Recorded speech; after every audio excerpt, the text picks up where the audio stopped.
Now what you'll see a lot of people do is this.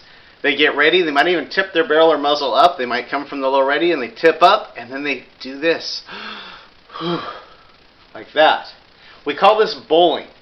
Not sure why people do it exactly, but for some reason it seems to feel comfortable to them. So they come from this position and they dip down and come back up with a big wide swing towards the target. As you can see, that's not very good economy of motion.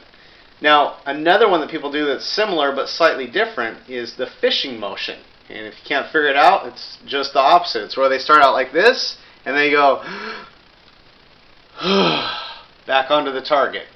So you see what they've done here is instead of swinging up with the firearm, they've now swung from the straight in position to kind of a casting position like fishing. So again, they're going to start out from here, maybe they tip their barrel or muzzle up towards the target, and then they kind of cast like a fishing motion out towards the target.